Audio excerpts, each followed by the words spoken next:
साथियों आज टॉप 70 सामान्य विज्ञान के क्वेश्चन आंसर आपको करवाएंगे, जो कि साथियों NCERT बेस्ड क्वेश्चंस होंगे। और ये क्वेश्चन साथियों बहुत ही महत्वपूर्ण है, क्योंकि ये क्वेश्चंस कई परीक्षाओं में बहुत बार रिपीट हो चुके हैं। तो ये क्वेश्चंस आपको आज कंप्लीट देखना चाहिए, चाहे आप किसी भी एग्ज़ाम की तैयारी कर रहे हैं। ये जो 70 क्वेश्चंस आपको आज इस क्लास में बताएंगे, ये आपके सभी महत्वपूर्ण परीक्षाओं के लिए इम्पोर्टेंट है, जैसे कि एसएससी के सभी एग्ज़ाम्स के लिए, like SSC CGL, CHSL, SSC MTS, GD, CPU, railway के सभी एग्ज़ाम्स के लिए, ALP, technician, NTPC, RPF, group D, या कोई भी स्टेट लेवल की पुलिस की एग्ज़ाम की आप तैयारी कर रहे हो साथियों, सभी एग्ज़ाम्स में क्वेश्चंस आपसे पूछे जाएंगे। तो आपको ये पूरे 70 क्वेश्चंस आज पढ़ने हैं, बिल्कुल सुपर फास्ट क्लास रहेगा। और देखिए कि इन 70 में से आप कितने क्वेश्चंस का आंसर जानते हैं। नमस्कार साथियों, मेरा नाम है सुभाष राज और स्वागत है आप सभी साथियों का एक्समार्ट स्टडी 2.0 यूट्यूब चैनल पर। तो देखिए पहला क्वेश्चन है, ग्रेफाइट को इलेक्ट्रिक आर्क द्वारा अक्रिय गैस की उपस्थिति में गर्म करने पर क्या प्राप्त होता है।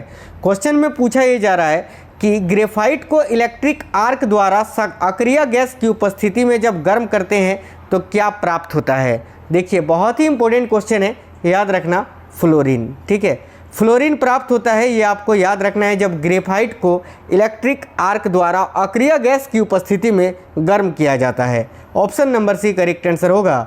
आगे देखिए रॉकेट इनमें से किस सिद्धांत पर कार्य करता है। अब देखिए रॉकेट जो है वो किस सिद्धांत पर कार्य करता है, ये बहुत ज़्यादा क्वेश्चन पूछा जाता है, बहुत बार पूछा गया है। तो याद रखिए रॉकेट जो है ना, ये संवेग संरक्षण के सिद्धांत पर कार्य करता है। तो इस क्वेश्चन के लिए आपका करेक्ट आंसर होगा ऑप्शन नंबर डी, संवेग संरक्षण।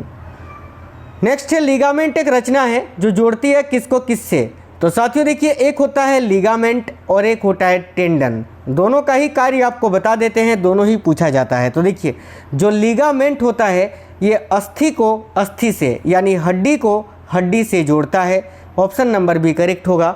और जो टेंडन होता है ये मांसपेशी को पेशी से जोड़ता है, यानी माफ करना पेशी को अस्थि से जोड़ता है टेंडन।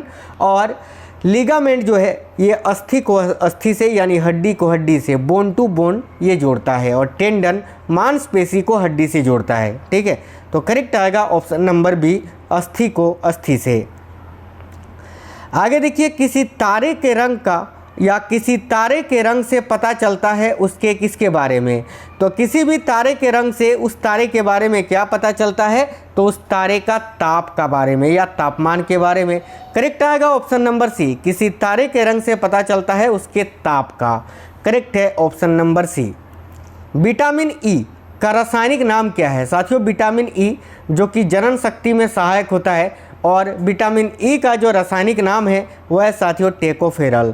देखिए करेक्ट आएगा ऑप्शन नंबर डी। यहाँ रेटिनॉल दिख रहा है जो कि विटामिन ए का रासायनिक नाम है, राइबोफ्लोविन विटामिन B2 का रासायनिक नाम है, पायरिडॉक्सिन विटामिन B6 का रासायनिक नाम है, और टेकोफेरल की बात करें तो ये विटामिन ई का रासायनिक नाम है। तो ऑप्शन नंबर डी करेक्ट है।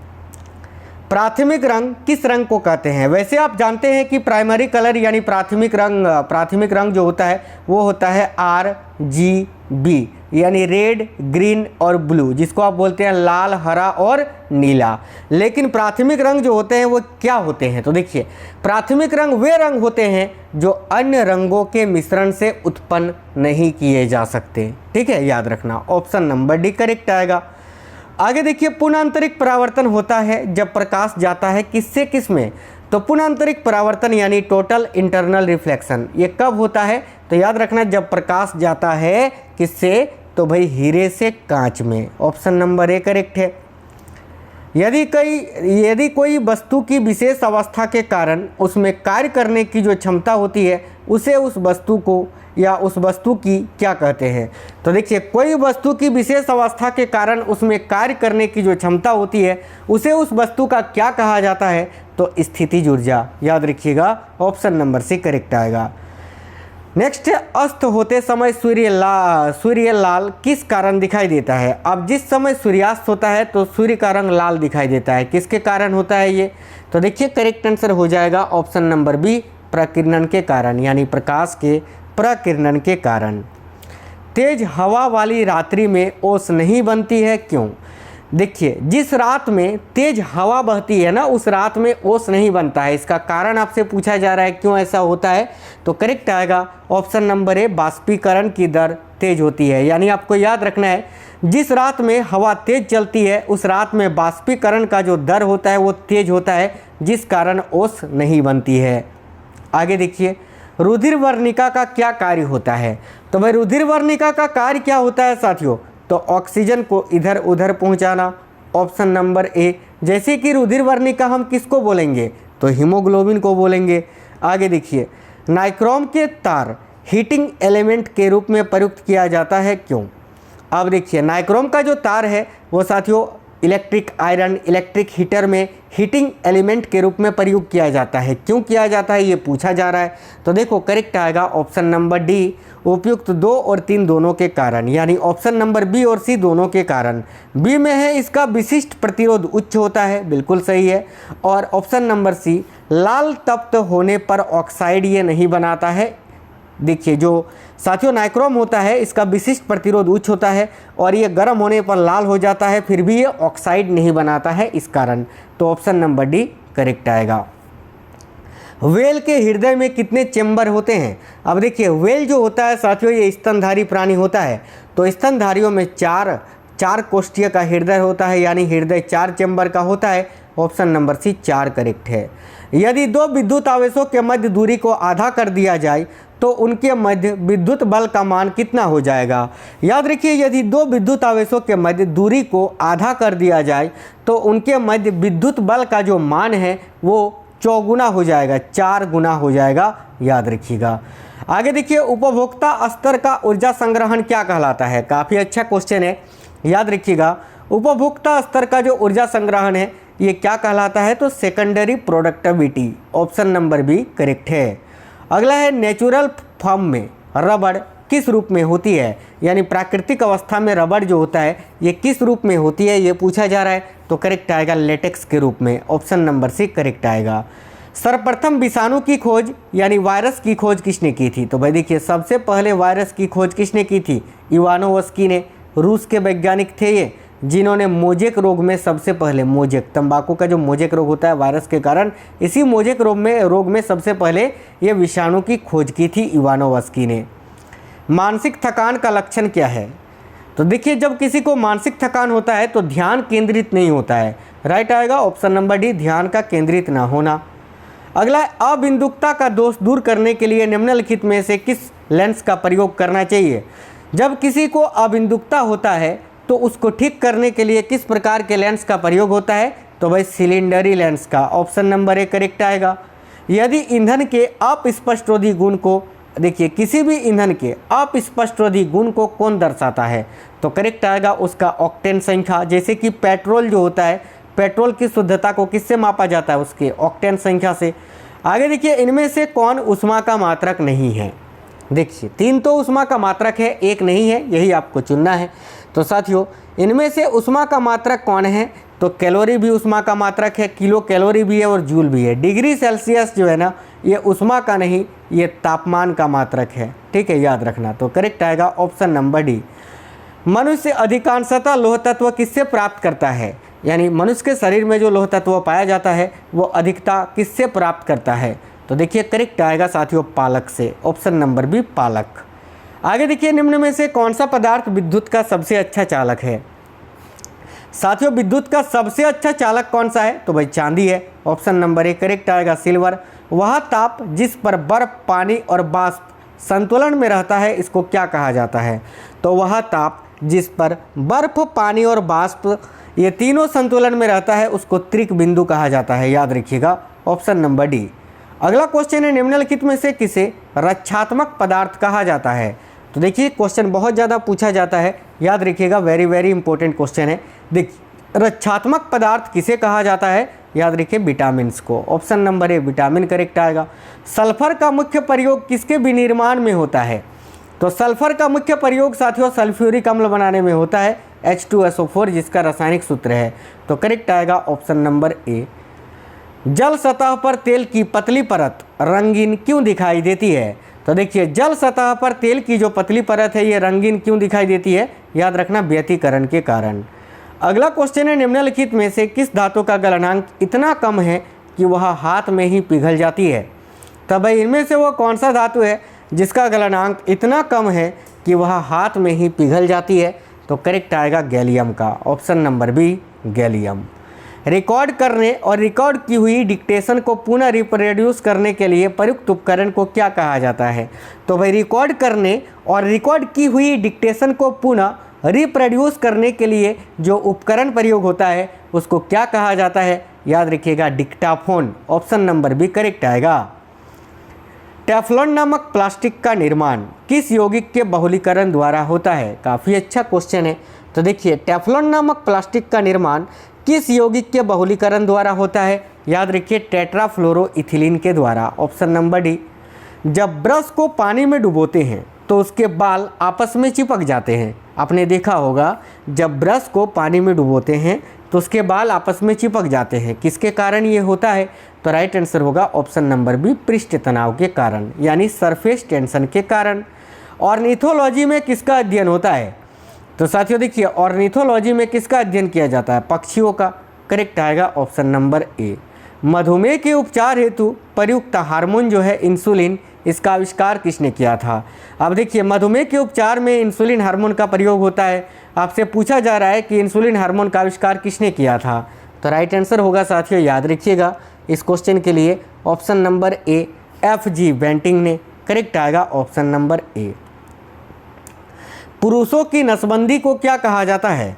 तो देखिए जो पुरुषों की नसबंदी होती है उसको वैसेक्टोमी कहा जाता है, ऑप्शन नंबर ए। और जो महिलाओं का नसबंदी होता है ना, महिलाओं का, याद रखिएगा जो महिलाओं का नसबंदी होता है उसको ट्यूबेक्टोमी बोला जाता है। अगला क्वेश्चन है, बीज फूलते हैं जब जल में रखे जाते हैं, किसके कारण। तो देखिए बीज फूलते हैं जब उसको जल में रखा जाता है, ठीक है, लेकिन किसके कारण ये आपसे पूछा जा रहा है। याद रखिए अंत शोषण के कारण, ऑप्शन नंबर बी राइट होगा। निम्नलिखित में से किस गैस का प्रतिशत मात्रा आयतन में वायुमंडल में सबसे कम है। तो इनमें से कौन सा गैस है जिसका प्रतिशत मात्रा वायुमंडल में सबसे कम है आयतन में। तो याद रखिए कार्बन डाइऑक्साइड का, ऑप्शन नंबर बी। निम्नलिखित में से सदिश राशि कौन सी है। तो साथियों इनमें से सदिश राशि आपको चुनना है। ऑप्शन नंबर ए में बेग दिख रहा है, यही सदिश राशि है, ऑप्शन नंबर ए करेक्ट आएगा। रतौंधी का मुख्य कारण किस विटामिन की कमी है। यानी रतौंधी जिसको हम बोलते हैं रातों का अंधा, रातों को दिखाई नहीं देता है ना, दिन में दिखाई देता है, रात को दिखाई नहीं देता है। तो ये जो रातों का अंधा है रतौंधी, ये किस विटामिन की कमी से होता है। तो राइट आएगा option number A vitamin A की कमी से। अगला मोबाइल फ़ोन बैटरियों में निम्नलिखित में से कौन सी एक धातु मुख्यतः उपयोग में लाई जाती है। हम जो मोबाइल फ़ोन चलाते हैं उसमें जो बैटरी होता है उस बैटरी को बनाने में कौन से एक धातु का प्रयोग होता है। तो करेक्ट आएगा लिथियम का, ऑप्शन नंबर डी लिथियम। तत्व के सबसे छोटे भाग को क्या कहते हैं। तो देखिए तत्व का जो सबसे छोटा भाग है उसको तो परमाणु बोलते हैं साथियों, ऑप्शन नंबर ए एटम। सर्वाधिक संख्या में गुणसूत्र किसमें पाए जाते हैं, देखिए ध्यान से। तो साथियों सर्वाधिक संख्या में गुणसूत्र जो हैं इनमें से ऑप्शन नंबर डी करेक्ट आएगा ऑफियोग्लोसम में पाए जाते हैं।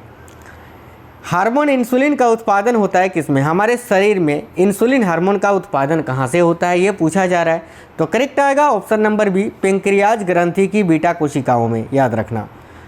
आगे देखिए भारी जल किसका ऑक्साइड है। तो भाई भारी जल का सूत्र होता है D2O, ठीक है, इसका रासायनिक नाम है ड्यूटेरियम ऑक्साइड। तो देखो ये ड्यूटेरियम, ये हाइड्रोजन का एक समस्थानिक है, तो करेक्ट आएगा साथियों ड्यूटेरियम का। चलिए आगे देखिए जीवाणु की खोज किसने की थी। विषाणु की खोज मैंने बताया रूस के वैज्ञानिक इवानोव्स्की ने किया था, और जीवाणु यानी बैक्टीरिया की खोज किसने की थी। तो याद रखना ल्यूवेनहक ने। करेक्ट है ऑप्शन नंबर बी ल्यूवेनहक। साथियों आप लोग वीडियो को लाइक जरूर करते चलिएगा सभी साथी, और प्लीज़ सभी से रिक्वेस्ट है इस वीडियो को अपने सभी दोस्तों तक जरूर शेयर करना। थैलेसीमिया किसका एक उदाहरण है। तो देखिए थैलेसीमिया की बात करें तो ये फ्रेम विस्थापन उत्परिवर्तन का एक उदाहरण है, ऑप्शन नंबर डी करेक्ट है। प्रकाश की गति किसके बीच जाते हुए न्यूनतम होगी। तो भाई प्रकाश की जो गति है इनमें से किसके बीच से जाते हुए न्यूनतम होगी। तो देखिए करेक्ट आंसर यहाँ होगा आपका कांच में। जब प्रकाश कांच से होकर गुजरेगा तो प्रकाश की चाल कम हो जाएगी। निकट दृष्टि से देखिए निकट दृष्टि दोष को इनमें से किसके द्वारा सही किया जा सकता है ये पूछा जा रहा है। तो भाई जिसको निकट दृष्टि दोष होता है उसके लिए अवतल लेंस का प्रयोग करते हैं। करेक्ट आएगा ऑप्शन नंबर बी अवतल लेंस। अगला क्वेश्चन है आयनोथेरा लेमाक्रिएना पौधे पर किसने प्रयोग किए थे? तो देखिए ये एक पौधा है आइनोथेरा लेमाक्रिएना पौधे। इस पौधे पर किस वैज्ञानिक ने प्रयोग किया था ये पूछा जा रहा है। तो करेक्ट आएगा यहाँ आपका ऑप्शन नंबर ए, ह्यूगो डी व्रीज ने। याद रखिए ऑप्शन नंबर ए करेक्ट आएगा। क्वेश्चन बहुत ज़्यादा पूछा जाता है। लिटमस प्राप्त होती है किससे? तो लिटमस की बात करें तो ये एक लाइकेन से प्राप्त होती है। ऑप्शन नंबर डी करेक्ट है। खद्दानों को सुरक्षित रखने के लिए कौन सा रसायन प्रयुक्त किया जाता है? बहुत ही ज़्यादा पूछा जाने वाला ये क्वेश्चन है। तो देखिए खद्दानों को सुरक्षित रखने के लिए कौन सा रसायन प्रयुक्त किया जाता है? तो sodium benzoate, option number B. अगला, पृथ्वी का पलायन वेग का मान कितना होता है? तो साथियों देखिए ये क्वेश्चन आप याद रखना, बहुत ही इंपॉर्टेंट है। पृथ्वी का पलायन वेग जो होता है उसका मान होता है 11.2 किलोमीटर पर सेकंड। इसका अर्थ ये है कि अगर 11.2 किलोमीटर पर सेकंड की गति से कोई भी पिंड को, कोई भी चीज़ को अंतरिक्ष में फेंका जाएगा तो वह लौट कर वापस पृथ्वी पर नहीं आएगा। ठीक है, वो अंतरिक्ष में ही चक्कर लगाता रह जाएगा, याद रखना। चलिए आगे देखिए, न्यूटन मीटर जो है ये किसका मात्रक है? तो साथियों न्यूटन मीटर की बात करें तो ये ऊर्जा का मात्रक होता है। ऑप्शन नंबर डी ऊर्जा का। निम्न में से कौन सा एक स्तनपायी है? इनमें से कौन एक स्तनपायी प्राणी है? तो व्हेल है। मैंने बताया व्हेल में 4 कोष्ठीय हृदय होता है जो कि स्तनपायी है, स्तनधारी है। केंद्रक विहीन लाल रुधिराणु किसमें होते हैं? यानी केंद्रक वाले लाल रक्त वाली प्राणी इनमें से कौन सा है? तो देखिए करेक्ट आंसर होगा ऑप्शन नंबर ए, याद रखना, सरीसृप व स्तनियों में, याद रखना। यानी जो स्तनधारी प्राणी है और सरीसृप हैं उनमें क्या होता है, याद एक सेकंड, नहीं सरीसृप में नहीं होता है ना, केवल स्तनी में होगा, यानी केवल स्तनधारियों में होगा साथियों। केंद्रक विहीन लाल रुधिराणु किसमें होता है? यानी केंद्रक वाला लाल रक्त किसमें होगा? स्तनधारियों में। ऑप्शन नंबर डी करेक्ट आएगा, याद रखना। प्रोग्राम हेतु सर्वप्रथम विकसित की गई कंप्यूटर भाषा कौन सी है? यानी प्रोग्राम के लिए सर्वप्रथम कौन सी कंप्यूटर भाषा को विकसित किया गया था? तो फोटन करेक्ट आएगा, ऑप्शन नंबर ए। सोडियम क्लोराइड में होता है किस प्रकार का बंधन? तो साथियों सोडियम क्लोराइड यानी NaCl, इसमें किस प्रकार का बंधन होता है ये पूछा जा रहा है। तो विद्युत संयोजक बंधन होता है। अब देखिए NaCl यानी नमक का सूत्र, नमक जो होता है ये विद्युत का सुचालक होता है। अगला, अस्थियों का अध्ययन विज्ञान की किस शाखा के अंतर्गत किया जाता है? तो याद रखिएगा अस्थियों का अध्ययन विज्ञान की किस शाखा के अंतर्गत किया जाता है? तो ऑस्टियोलॉजी के अंतर्गत, ऑप्शन नंबर बी। ताप स्थायी, देखिए ताप स्थायी इनमें से किसको स्थिर बनाए रखने का एक साधन है? तो ताप स्थायी की बात करें तो भाई याद रखिएगा साथियों ताप को, है ना, ताप को स्थिर बनाए रखने का एक साधन होता है। आगे देखिए, निम्न में से किसे जंगल की आग कहा जाता है? तो देखिएगा इनमें से किसे जंगल का आग कहा जाता है? तो ब्यूटिया मानुस्पर्मा को। करेक्ट आएगा option number C. Sodium bicarbonate का वाणिज्यिक नाम क्या होता है? यानी सोडियम बाइकार्बोनेट का जो वाणिज्यिक नाम है, जिस नाम से हम उसका प्रयोग करते हैं वो क्या है? तो बेकिंग पाउडर, याद रखना, ऑप्शन नंबर बी करेक्ट आएगा। थर्मोस्टेट का प्रयोजन क्या है? यानी थर्मोस्टेट का प्रयोग किस लिए किया जाता है? तो याद रखिए थर्मोस्टेट का प्रयोग तापमान को स्थिर रखने के लिए किया जाता है, जैसे कि फ्रिज में थर्मोस्टेट का प्रयोग होता है। आगे देखिए, साइक्लोट्रॉन किसको त्वरित करने के लिए प्रयुक्त किया जाता है? साथियों याद रखिएगा साइक्लोट्रॉन जो है ये परमाणु को त्वरित करने के लिए प्रयोग किया जाता है। ऊर्जा के किस रूप में प्रदूषण की समस्या नहीं होती है? यानी इनमें से कौन सा ऊर्जा है जिसमें प्रदूषण नहीं होती है? तो सौर ऊर्जा में। ऑप्शन नंबर डी करेक्ट आएगा, सौर ऊर्जा। ब्लीचिंग पाउडर का रासायनिक नाम क्या है? ब्लीचिंग पाउडर का रासायनिक नाम होता है साथियों कैल्शियम ऑक्सीक्लोराइड। इसका रासायनिक सूत्र होता है CaOCl2, याद रखना। ग्रीन हाउस का प्रभाव क्या है? यानी ग्रीन हाउस जो है इनमें से किसका प्रभाव है? तो देखिए ग्रीन हाउस की बात करें ना, ग्रीन हाउस तो साथियों ग्लोबल वार्मिंग का प्रभाव है। यानी ग्लोबल वार्मिंग के कारण ही जो है ग्रीन हाउस गैस की उत्पत्ति होती है, ये भी आपको याद रखना है। या फिर ग्रीन हाउस गैस की उपस्थिति के कारण ग्लोबल वार्मिंग होती है। सभी गैसें आयतन प्राप्त करते हैं जब तापक्रम कितना होता है? यानी इनमें से किस ताप पर सभी गैसें आयतन प्राप्त करती हैं? तो देखिए करेक्ट आएगा -273 डिग्री सेल्सियस पर, जिसको हम बोलते हैं परम शून्य ताप। ठीक है, यानी इससे कम न्यूनतम तापमान नहीं हो सकता है। रेशम प्राप्त किया जाता है किससे? तो देखिए रेशम की बात करें तो ये रेशम की जो कीट होता है उसके प्यूपा से प्राप्त किया जाता है, लावा नहीं प्यूपा से। ऑप्शन नंबर सी रेशम कीट के प्यूपा से।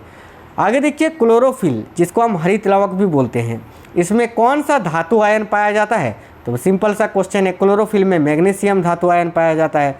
ऑप्शन नंबर भी करेक्ट होगा, मैग्नीशियम। चूहों को मारने की दवा कौन सी है? तो देखिए चूहों को मारने की दवा जो है वो जिंक फास्फाइड से बनती है। ऑप्शन नंबर डी करेक्ट आएगा, जिंक फास्फाइड। अंतिम क्वेश्चन है, एक समान चुंबकीय क्षेत्र में बल रेखाएं किस प्रकार होनी चाहिए? तो साथियों देखिएगा, एक समान चुंबकीय क्षेत्र में जो बल रेखाएं हैं वो एक दूसरे के समानांतर होनी चाहिए। ऑप्शन नंबर डी इस क्वेश्चन का करेक्ट आएगा। मैंने बहुत ही कम समय में आपको जो है ना 20 मिनट में पूरे 70 क्वेश्चंस करा दिए और ये बहुत ही इंपॉर्टेंट क्वेश्चंस थे, एनसीईआरटी के सारे क्वेश्चंस थे। अब ये क्वेश्चंस कैसे लगे हैं आप हमें कमेंट बॉक्स में ज़रूर बताइए। और साथियों प्लीज़ सभी से रिक्वेस्ट है, इस वीडियो को आप अपने सभी दोस्तों के साथ ज़रूर शेयर करिएगा। चलिए तो मिलते हैं नेक्स्ट वीडियो में, तब तक के लिए जय हिंद, वंदे मातरम।